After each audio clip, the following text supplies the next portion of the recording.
दोस्तों कैसे हैं आप लोग। उम्मीद करता हूं बेहतर होंगे। और आइए स्टार्ट करते हैं। आज हम वीकली करंट अफेयर्स को इस वीक की जो इंपॉर्टेंट न्यूज है उसके साथ अपन आज बात करेंगे। और बात क्या है, जिस प्रकार केवल एक ही बीज पूरे जंगल को पुनर्जीवित करने के लिए पर्याप्त है, उसी प्रकार एक ही मनुष्य विश्व में क्रांतिकारी बदलाव लाने के लिए पर्याप्त है। अर्थात आप सिविल सेवा से जुड़कर इस प्रशासन के अंदर एक क्रांतिकारी बदलाव ला सकते हैं। जो कमियां आप देखते हैं उनको सुधारने का प्रयास आप कर सकते हैं। बस आपके अंदर एक क्षमता, आपके अंदर एक विल पावर होनी चाहिए। आइए स्टार्ट करते हैं आज का लेक्चर सबसे पहले क्वेश्चन के साथ। विनिंग द इनर बैटल पुस्तक के लेखक कौन है? Who is the author of the book winning the inner battle? और इसके जो ऑथर हैं वो बहुत जाने माने क्रिकेटर हैं, शेन वॉटसन। शेन वॉटसन किस टीम से हैं? तो ये आपको ध्यान रखना है, ये ऑस्ट्रेलिया टीम के ऑलराउंडर हैं और ये इस समय संन्यास ले चुके हैं। ध्यान रखिएगा, विनिंग द इनर बैटल पुस्तक के लेखक कौन है? तो शेन वॉटसन। क्लियर। आइए अगली बात करते हैं। ईट राइट स्टेशन प्रमाणन से सम्मानित रेलवे स्टेशन कौन सा बन गया भैया? Which railway station has been awarded to eat right station certification? और इसका आंसर है भोपाल रेलवे स्टेशन। आपको पता होना चाहिए मध्य प्रदेश में 3 अन्य रेलवे स्टेशन अर्थात Dabra railway station, Gwalior railway station, Sagar railway station और अब भोपाल रेलवे स्टेशन FCCI के द्वारा क्या है, ध्यान रखिएगा, ईट राइट स्टेशन के रूप में प्रमाणित है। और आपको पता है FCCI की स्थापना कब हुई थी? 2008 में, 2008 के अंदर इस्टेब्लिशमेंट हुआ था। क्लियर हो गई बात। वो ये बताता है कि किस प्रकार से जो स्टेशन है वो साफ सुथरा है और वहां पर आप सही से भोजन कर सकते हैं, किसी भी प्रकार की दिक्कत नहीं है। 4 स्टार रेटिंग मिली है भोपाल रेलवे स्टेशन को। ध्यान रखिएगा, यहाँ पर हबीबगंज रेलवे स्टेशन की बात नहीं हो रही है, ये बात हो रही है भोपाल रेलवे स्टेशन की। क्लियर। अर्थात रानी कमलापति रेलवे स्टेशन की बात नहीं हो रही है, भोपाल रेलवे स्टेशन की चर्चा हो रही है। अगली बात, नवंबर 2022 में लॉन्च होने वाले भारत के पहले निजी क्षेत्र के रॉकेट का क्या नाम है? What is the name of India's first private sector rocket to be? तो ध्यान रखिएगा, लॉन्च्ड इन नवंबर 2022। तो आपको ध्यान रखना है विक्रम एस नाम है इसका। और आपको यह भी ध्यान होना चाहिए कि पहली भारत की क्या है, प्राइवेट सेक्टर कंपनी है, एक नया स्टार्टअप है, हैदराबाद बेस्ड स्टार्टअप है। जो ध्यान रखिएगा, विक्रम साराभाई को याद रखते हुए अपने पहले रॉकेट का नाम क्या रख रहा है? विक्रम एस। और आपको मैं ये बता दूं, श्रीहरिकोटा से इसको लॉन्च किया जाएगा। क्लियर। 12 से 16 के बीच की डेट है। अब वो किसी भी दिन लॉन्च किया जा सकता है मौसम को देखते हुए। अभी अपन जब वो आएगा तो और डिटेल पढ़ेंगे। अगली बात, तोकू इमोंग फेस्टिवल का आयोजन किस राज्य में किया जा रहा है? Tokhu Emong festival has been organised in which state? ध्यान रखिएगा, नागालैंड, बहुत इंपॉर्टेंट है, नागालैंड इसका आंसर है। अगली बात करते हैं हम, राज्यसभा की आचार समिति का अध्यक्ष किसे बनाया गया है? Who has been appointed as the chairman of ethics committee of Rajya Sabha? तो ध्यान रखिएगा, इसका आंसर है प्रकाश जावड़ेकर। प्रकाश जावड़ेकर राज्यसभा की आचार समिति के अध्यक्ष बनाए गए हैं। आइए अपन बात करते हैं अगले क्वेश्चन की, जो सबसे ज्यादा इंपॉर्टेंट है और आपको पता होना चाहिए, ये PSC में आ सकता है। मैनग्रोव अलायंस फॉर क्लाइमेट में कौन सा देश शामिल हुआ है? विच country has joined the mangrove alliance of climate? और उसको ज्वाइन किया है इंडिया ने। अब इंपॉर्टेंट क्या है, जो ये अलायंस बना है वो ऑस्ट्रेलिया, जापान, स्पेन और श्रीलंका इसमें शामिल हैं। और ये मैनग्रोव इकोसिस्टम मतलब मैनग्रोव पारिस्थितिकी के संरक्षण के लिए बनाया गया है। ध्यान रखिएगा।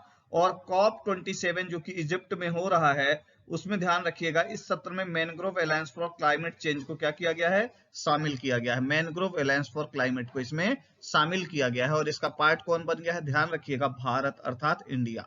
अगली बात, इस वर्ष को आसियान भारत मैत्री वर्ष घोषित किया गया है? Which year has been declared the ASEAN India friendship year? और वो है 2022।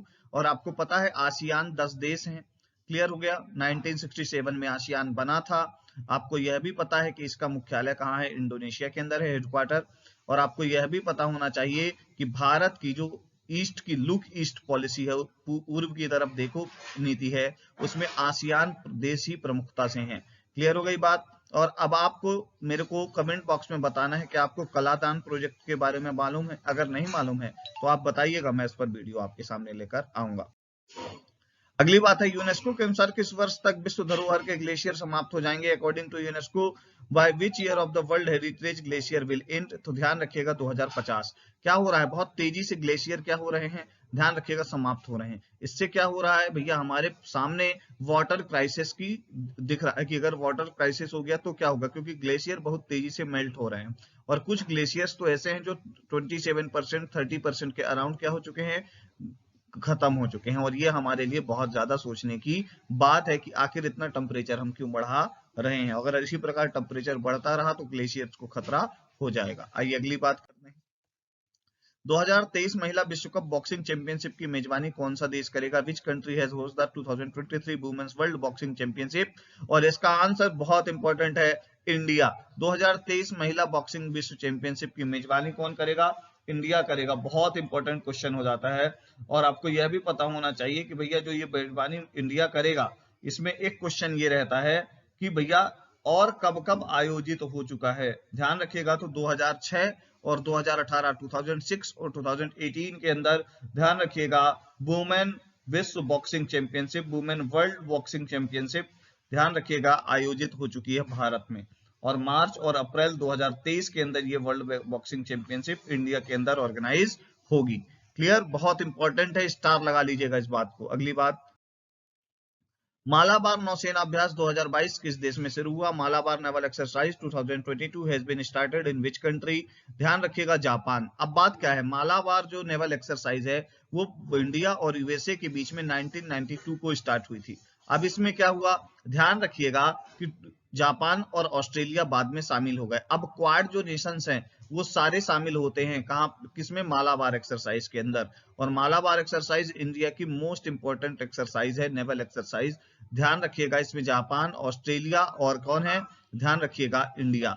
और आपको यह भी पता होना चाहिए कि 2015 और 2020 के अंदर मिलाकर टोटल चारों देश हो चुके हैं शामिल, किसमें? मालाबार एक्सरसाइज के अंदर। अगली बात, पीएम मोदी ने किस राज्य में केम्पेगौड़ा हवाई अड्डा के टर्मिनल 2 का उद्घाटन किया है? तो भैया ध्यान रखिएगा बेंगलोर, कर्नाटका।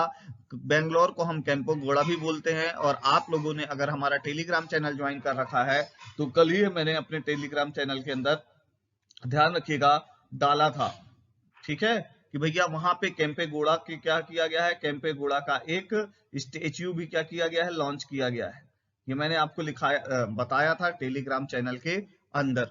और स्टेच्यू ऑफ प्रॉस्पेरिटी बोला गया है केम्पेगौड़ा जी के जो क्या है स्टेच्यू है उसको। और आपको ये भी पता है केम्पेगौड़ा कौन थे, इन्होंने बेंगलोर की स्थापना की थी, ये भी आपको पता होना चाहिए। और 108 फीट की इनकी जो प्रतिमा है वो स्थापित की गई है, ध्यान रखिएगा, कर्नाटका बेंगलोर के अंदर। अगली बात करें, 17वें प्रवासी भारतीय दिवस सम्मेलन में मुख्य अतिथि कौन होंगे? Who has been the chief guest of the 17th Pravasi Bharatiya Divas convention? तो ध्यान रखिएगा डॉक्टर मोहम्मद इरफान अली गुयाना के राष्ट्रपति हैं, प्रेसिडेंट ऑफ गुयाना है। गुयाना साउथ अमेरिका का एक देश है। और 17th जो एनआरआई डे है, प्रवासी भारतीय दिवस है, वो 9 जनवरी 2023 को सेलिब्रेट होगा। बिटवीन 8 to 10 जनवरी इंदौर मध्य प्रदेश में ये सेलिब्रेट होगा। इसलिए ये बहुत ज्यादा इंपॉर्टेंट हो जाता है। वीक की जो इंपॉर्टेंट न्यूज़ें हैं वही मैं आपके सामने लेकर आ रहा हूं, ध्यान रखिएगा। आप हमारे टेलीग्राम से जुड़े रहिएगा, वहां भी आपको अपडेट मिलती रहेगी। अगली बात करते हैं, अरुणा मिलर किस देश में लेफ्टिनेंट गवर्नर बनी है? Aruna Miller has become the lieutenant governor of which country? तो ध्यान रखिएगा अमेरिका। और ये ध्यान रखिएगा, ये इंपॉर्टेंट है कि अमेरिका में लेफ्टिनेंट गवर्नर बनी है और ये इंडियन ओरिजिन की हैं, इसलिए इंपॉर्टेंट हो जाता है। और फर्स्ट वुमेन इंडियन ओरिजिन जो लेफ्टिनेंट गवर्नर के रूप में वहां पर बनी। अगली बात, किस राज्य में मेगा कृषि मेला और प्रदर्शनी शुरू हुई? ध्यान रखिएगा, इन विच स्टेट मेगा कृषि मेला एंड एग्जीबिशन हैज स्टार्टेड? तो ध्यान रखिएगा मध्य प्रदेश के मुरैना में। और यहाँ पे अमृत सरोवर के लगभग 108 तालाबों का इनॉग्रेशन भी किसने किया? मुख्यमंत्री शिवराज सिंह चौहान ने। और मेगा कृषि मेला और प्रदर्शनी बहुत इंपॉर्टेंट है मध्य प्रदेश के परिप्रेक्ष्य से देखा जाए तो। आपसे पूछा जा सकता है मेगा कृषि मेला और एग्जीबिशन कहाँ स्टार्ट हुआ? तो मध्य प्रदेश के अंदर। अगले प्रश्न के साथ जाते हैं, 22वें विधि आयोग के अध्यक्ष कौन बने हैं? Who has become the chairman of 22nd law commission? और आपको पता है 22nd लॉ कमीशन के ऋतुराज अवस्थी जो कर्नाटक हाई कोर्ट के क्या थे, चीफ जस्टिस थे पुराने, उनको बनाया गया है, ध्यान रखिएगा, 22वें विधि आयोग का अध्यक्ष। और आपको यह भी पता होना चाहिए कि भैया हमारा जो लॉ कमीशन है वो हर 4 साल के बाद क्या होता है, रिवाइज, मतलब 2018 में पिछला था। क्लियर हो गई बात? आप मुझे कमेंट बॉक्स में बताइए कि जो 21वें विधि आयोग के अध्यक्ष थे, president of chairman of 21st क्या है, ध्यान रखिएगा, chairman of 21st law commission. आपको मुझे बताना है 21st लॉ कमीशन के चेयरमैन कौन है। क्लियर? आपको ये अगर मेरा लेक्चर पसंद आ रहा हो तो लाइक, सब्सक्राइब, शेयर करें। आपको पीडीएफ हमारे टेलीग्राम चैनल और हमारे ऐप पर फ्री में मिल जाएगी आज के लेक्चर की। Thank you very much.